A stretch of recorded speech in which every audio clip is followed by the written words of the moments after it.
the opposition is being prevented deliberately from asking pertinent questions relating to what the minister has said in his statement.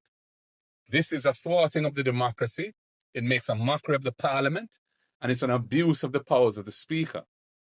And we want Jamaica as a whole to be very aware of the threat to our democracy that is posed when the parliament's rules are interpreted and applied in a way that prevents the opposition from being an effective opposition carrying out their duty to the public under the Constitution to hold the government accountable. Question after question was prevented from being asked. I myself had my microphone turned off when I was raising a submission to the Speaker as to why the manner in which she was conducting the proceedings was improper, irregular, unparliamentary, and thwarting the democracy of the country and should not continue.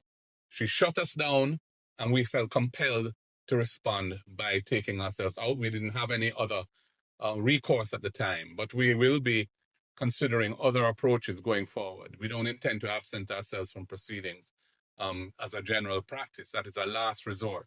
And there are other things that we're considering as to how we can respond. But Jamaica needs to be aware of the threat to the democracy that is being posed by the parliament being conducted in the way it was today. This is a pending storm, there's already flooding in parts of the corporate area, no doubt elsewhere. People are already being severely inconvenienced and no doubt are in danger as motorists and commuters, and pedestrians as well. And we as the opposition are asking pertinent questions like, what resources are being provided to members of parliament to put the necessary measures in place to protect our citizens?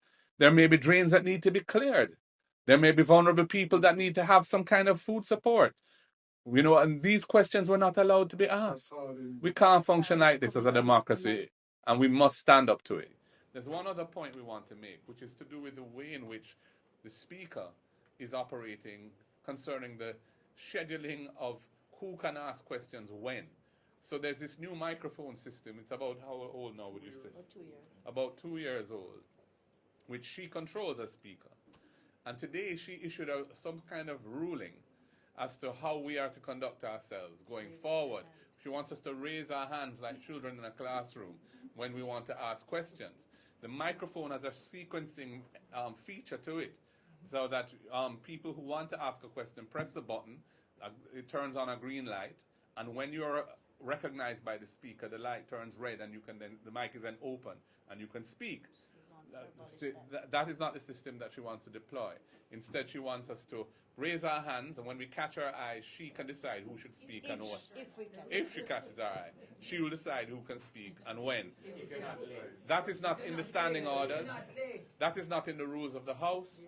And again, it represents another co-option by the Speaker of authority, which the rules don't give her, as to how the proceedings of the House should be conducted. And we're very concerned about that as well.